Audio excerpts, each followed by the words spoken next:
Hello everyone, welcome to पाठशाला study academy. बच्चों, आज पढ़ने जा रहे हैं केमिस्ट्री। हम लोग केमिस्ट्री का ये जो लेक्चर है, इसमें बेसिकली हम लोग क्वेश्चंस कवर अप करेंगे। क्वेश्चंस इसलिए क्योंकि जो भी स्टूडेंट्स हमसे टच में हैं उनका यही डिमांड है कि सर हमको ना क्वेश्चंस बता दीजिए जो ज़्यादातर एग्ज़ाम्स में पूछे जाते हैं, मतलब इम्पॉर्टेंट क्वेश्चंस उनको बेसिकली चाहिए। They are with the thing कि थ्योरी पोर्शन तो चलिए ठीक है, पर पढ़ रहे हैं हम लोग, कवर अप होगा, बट हमको क्वेश्चंस अगर मिलते हैं तो और ज़्यादा अच्छा रहेगा। तो इससे आइडिया रहेगा कि किस तरीके के क्वेश्चंस पूछे जाते हैं।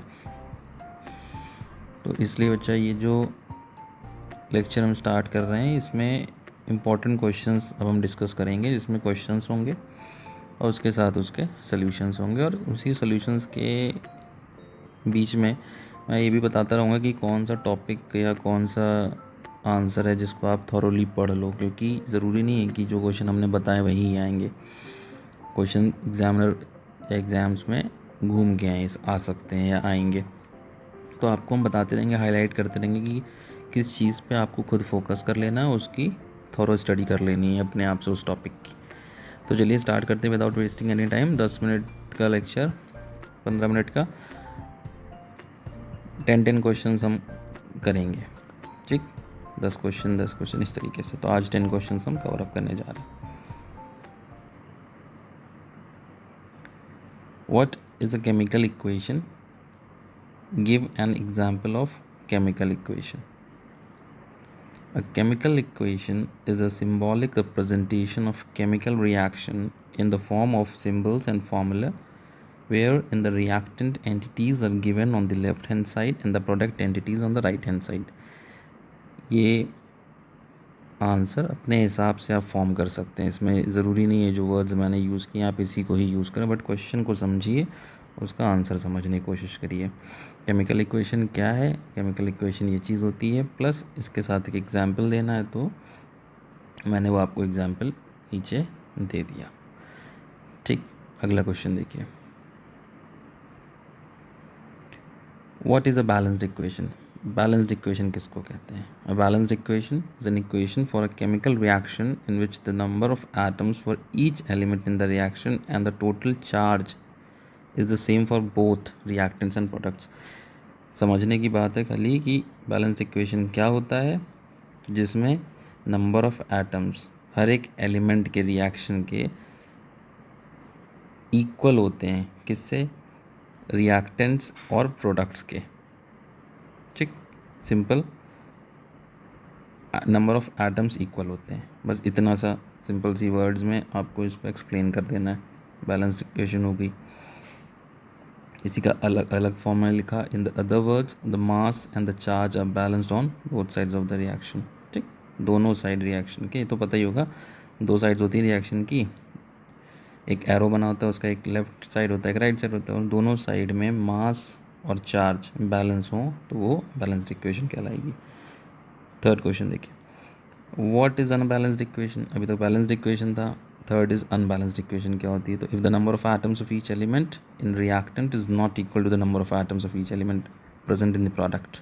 प्रोडक्ट में नंबर ऑफ एटम्स जो हैं और जो रिएक्टेंट्स के नंबर ऑफ एटम्स अगर इक्वल नहीं है तो अनबैलेंस्ड इक्वेशन कहलाई जाएगी।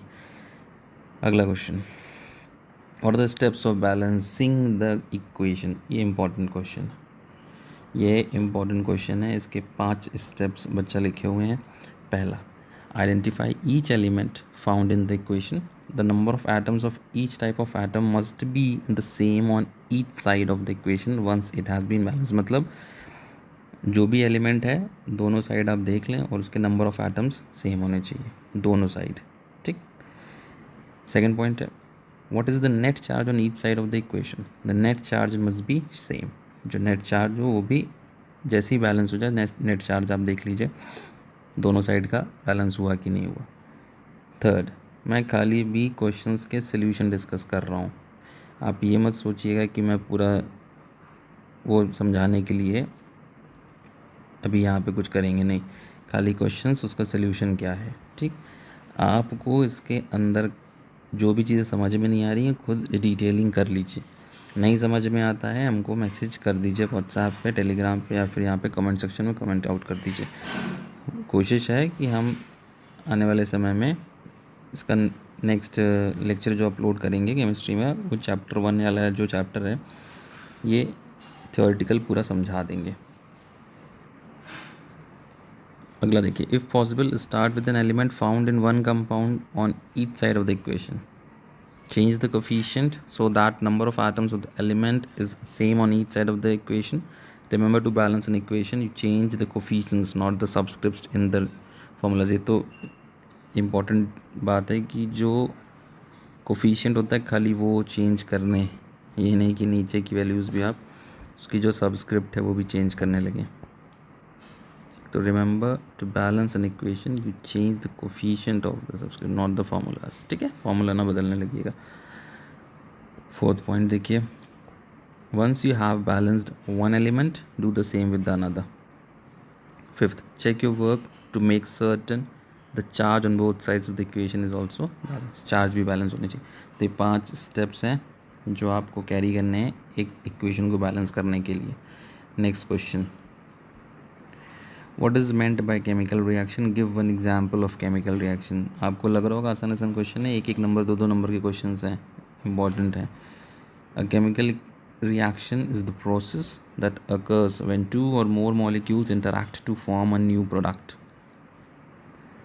एग्जाम्पल देख लीजिए, आयरन ऑक्सीजन कंबाइन करेगा बच्चा तो रेस्ट बना देता है, ये एक केमिकल रिएक्शन है। ठीक है, अगला क्वेश्चन देखिए, what are reactants and products. Reactants क्या होते हैं, प्रोडक्ट क्या होते हैं। मान लेते हैं कि केमिकल इक्वेशन लिखी है Zn+S, Zn बनाया, तो reactant is a substance that is present at the start of chemical reaction. या फिर रिएक्टेंट वो सब्सटेंस होते हैं जो आपस में कंबाइन होते हैं। ठीक, और जो प्रोडक्ट या आउटपुट हमको मिलता है वो प्रोडक्ट कहलाता है, या जो रिज़ल्ट हमको मिलता है व्हेन 2 रिएक्टेंट्स कंबाइन, उसको हम प्रोडक्ट बोलते हैं। और इसको आप राइट साइड लिखते हो एरो के। ठीक है, the product is a substance that is present at the end of a chemical reaction. In the equation above the zinc and sulphur are the reactants and zinc sulphide is the product. ठीक है, तो what are reactants and products, again ये भी एक important question हो गया। Why should magnesium ribbon be cleaned before burning in air. बहुत अच्छा क्वेश्चन। Why should magnesium ribbon be cleaned before burning in air? The magnesium ribbon should be cleaned before burning in the air because the layer of magnesium oxide can be removed in order to get the desired chemical reaction. फिर से समझिए question समझिए कि magnesium ribbon को clean क्यों करना चाहिए before burning. The magnesium ribbon should be cleaned before burning in the air because the layer of magnesium oxide which is formed due to reaction of magnesium with air, magnesium रखा हुआ था, air से combine होकर बेटा magnesium oxide बनाता है। ठीक, इसको हटाना पड़ेगा, otherwise burning will not take place. ठीक, also in order to remove the oxide layer the presence of which slow down the oxygen process, so by cleaning the process takes place easily. ठीक है, एक ये important question है जो मैंने आपको अभी यहाँ पे बताया। State the characteristics of chemical reaction. Chemical reaction की कैरेक्टरिस्टिक्स के बारे में बताना है। तो ये जो कैरेक्टरिस्टिक्स, ये एक छोटा सा क्वेश्चन का छोटा सा आंसर दिया है मैंने। डिपेंडिंग अपॉन कि कितने नंबर का क्वेश्चन आता है आपको एक्सप्लेन भी करना पड़ सकता है। तो मैंने यहाँ पे 5 कैरेक्टरिस्टिक्स लिख दी।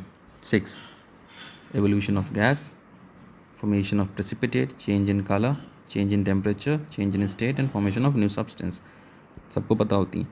इसका डीपली या थॉरोली समझ लीजिएगा, सबके एक एक एग्जाम्पल, एवोल्यूशन ऑफ गैस का एग्जाम्पल, फॉर्मेशन ऑफ प्रेसिपिटेट का एग्जाम्पल, चेंज इन कलर का एग्जाम्पल, चेंज इन टेम्परेचर, सबके एक इक्वेशन ज़रूर पढ़ लीजिएगा। अगला, give an example of chemical reaction characteristics by evolution of gas. मैंने ये इसलिए बताया क्योंकि जैसे यहाँ पे कैरेक्टरिस्टिक थी ना एक एवोल्यूशन ऑफ गैस, इसी के लिए एक क्वेश्चन डायरेक्ट आ सकता है कि आप ऐसी इक्वेशन बताइए जिसमें कैरेक्टरिस्टिक दिखाता हो एवोल्यूशन ऑफ गैस का। तो जब भी zinc granules react with dilute sulfuric acid, then bubbles of hydrogen gas are produced. ये जो हाइड्रोजन गैस के बबल्स प्रोड्यूस होते हैं ये शो करते हैं एवोल्यूशन ऑफ गैस. ठीक. What happens when dilute HCl react with sodium chloride? जब भी dilute HCl को आप सोडियम कार्बोनेट से रिएक्ट करोगे तो क्या होगा? When dilute HCl which is an acid added to sodium carbonate, जब भी डाइल्यूट HCl को आप सोडियम कार्बोनेट से ऐड करोगे जो कि एक स्ट्रॉन्ग बेस है, वो एक एसिड है, the neutralization reaction occurs by the formation of NaCl and the evolution of carbon dioxide gas by प्रिस्केफर्स. इक्वेशन देखिए क्या बनेगी. 2HCl 2Na2CO3 gives you 2NaCl CO2H2O.